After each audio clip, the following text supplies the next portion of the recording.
In the year 48 BCE, the greatest concentration of human knowledge on the planet was located in one sprawling Mediterranean city. Here, on the docks of the Egyptian capital, flames from the fleet of Julius Caesar were spreading toward the world's most famous archive, which raises a terrifying assumption that the collective memory of the ancient world was obliterated in a single, tragic night of fire and war. But the Library of Alexandria never actually burned down. This is the story of how libraries and archives of the ancient world were high-stakes geopolitical assets, and it reveals why the real secret to preserving knowledge wasn't avoiding fire, but embracing the right dirt. This is history. I grew up believing the same tragic story about the Library of Alexandria. The story goes that Julius Caesar, trapped in the city during a civil war, set fire to his own ships to block the harbor. The flames spread to the shore, engulfed the great library, and in one night, hundreds of thousands of scrolls were reduced to ash. And the historical texts seem to support this catastrophe. It makes perfect sense when you consider the physical materials at play. Papyrus is essentially dried plant matter, highly combustible, packed tightly into wooden shelves called armaria. For centuries, this spectacular flame myth is what everyone accepted.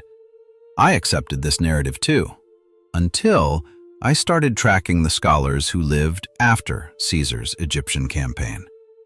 But when you look closer at the timeline, a massive crack appears in the story. Decades after Caesar supposedly burned the library to the ground, the Greek geographer Strabo visited Alexandria and worked in its archives.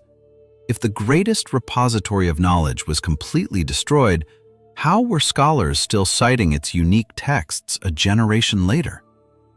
The truth is, while some commercial warehouses near the docks did burn in 48 BCE, the famous story of a single night of total destruction is highly exaggerated.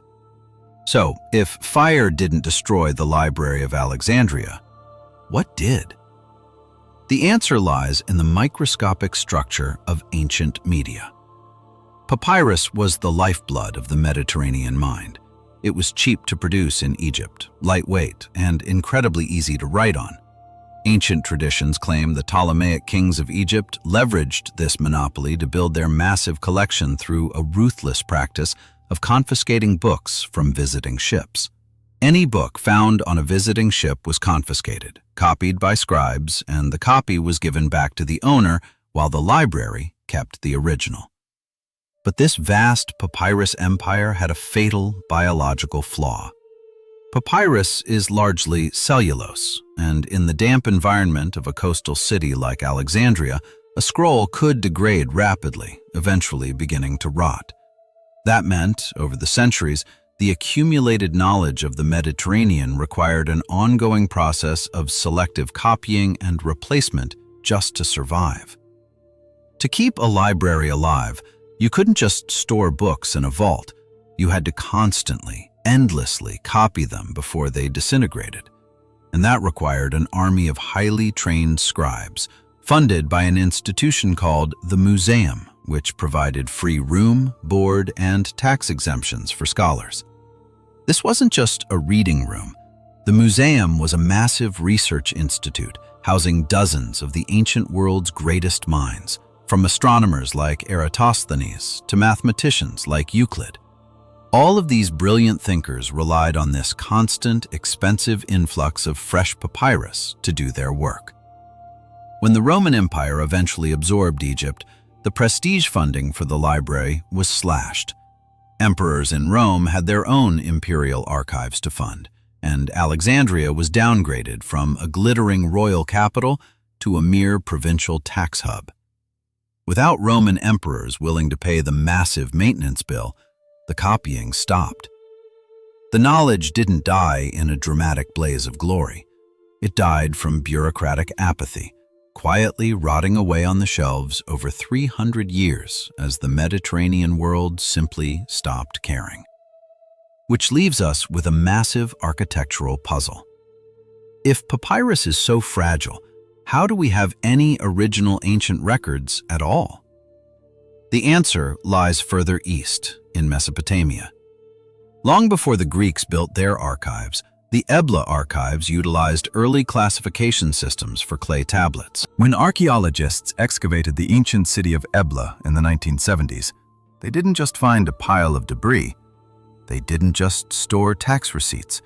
They held bilingual dictionaries, complex agricultural quotas, and diplomatic treaties spanning the entire ancient Near East. They found a highly sophisticated data management system. Ancient librarians had developed early cataloging and classification methods in 2300 BCE.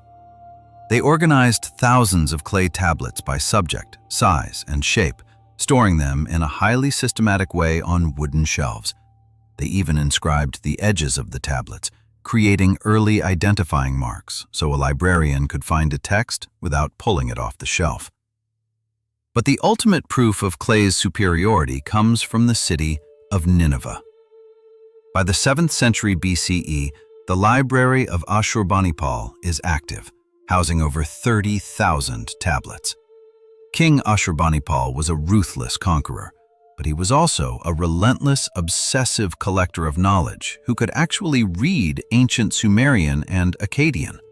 He had scribes and agents gather and copy texts from across Mesopotamia and beyond, collecting everything from medical diagnoses to astronomical omens. He stamped them with his royal colophon, an ancient ownership statement that often included protective curses against anyone who stole the tablet. This is where one of the oldest known surviving royal libraries was assembled, preserving some of our earliest great literary traditions. In 612 BCE, a coalition of Medes and Babylonians breached the walls of Nineveh and burned the palace to the ground. If this library had been made of papyrus, the entire history of Mesopotamia would have vanished forever. But Ashurbanipal's library was written in mud. When the invading armies set fire to the Library of Nineveh, they didn't destroy the archive. They accidentally built a massive kiln. The flames fired the soft clay into hardened terracotta, preserving 30,000 documents for the next 2.5 millennia. The contrast between the spectacular flame myth of Alexandria and the physical durability of Nineveh's clay is stark. But durability wasn't the only factor driving ancient media. Sometimes, the physical medium itself became a weapon. By the 2nd century BCE, the Library of Pergamum had grown into a massive intellectual rival to Alexandria. According to ancient anecdotes, the rivalry between King Eumenes II of Pergamum and the Ptolemies of Egypt was so intense that when Pergamum tried to hire away Alexandria's head librarian, the Egyptian king allegedly threw the scholar in prison.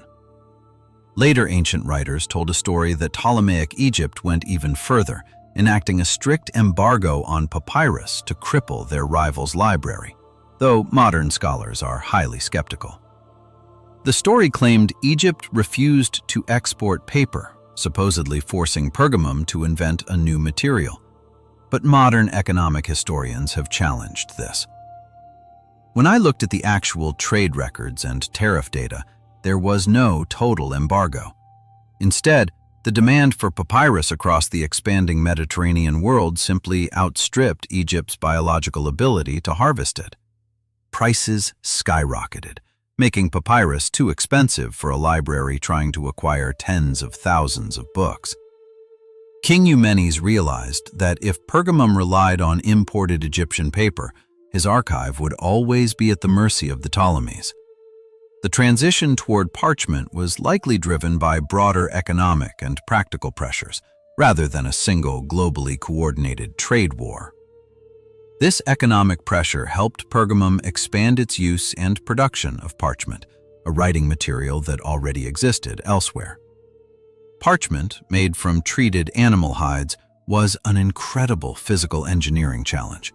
It was highly labor-intensive, requiring the wet hide to be stretched on a wooden frame called a hearse. Craftsmen then used specialized crescent knives called lunellums to carefully scrape the surface under immense tension, aligning the collagen fibers. But this intense engineering gave parchment one massive advantage over papyrus. It was incredibly tough. You could scrape the ink off and reuse it, and most importantly, it didn't rot in humid climates. It also allowed pages to be folded and stitched together, helping make the modern book, or codex, practical as it gradually replaced the scroll over time. Every major archive in the ancient world faced this brutal physical engineering challenge, balancing cost against survival. But there is one library that defies every rule of material survival we've discussed. Everything I had learned pointed to one conclusion: fire absolutely destroys papyrus. But in the shadow of Mount Vesuvius, archaeologists found something physically impossible. In 79 CE, the catastrophic eruption of Mount Vesuvius preserves the Villa of the Papyri, a massive estate owned by Julius Caesar's father-in-law. It is the only surviving intact library from the Greco-Roman world. When excavators first found these objects in the 18th century, they mistook them for charred debris, and early, rough handling caused many to be lost or destroyed. And that's when they realized the truth. These charcoal logs are actually 2,000-year-old books. The villa contained over 1,800 carbonized scrolls, stored in wooden cylindrical boxes called capsae. How did highly flammable papyrus survive a volcanic eruption? The pyroclastic surge that hit Herculaneum was so hot and moved so fast that it instantly evaporated all the moisture in the room. Because the ash instantly sealed the room, there was no oxygen. Without oxygen, the scrolls couldn't combust. They simply flash-baked into pure carbon. It is a physical paradox.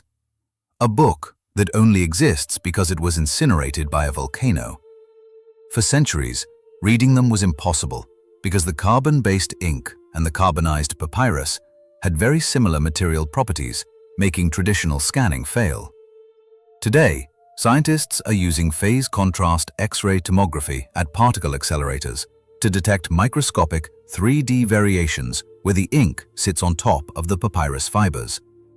And in 2023, the Vesuvius Challenge used machine learning-assisted imaging to begin revealing legible words and passages from these unopened scrolls, including lost works of Epicurean philosophy.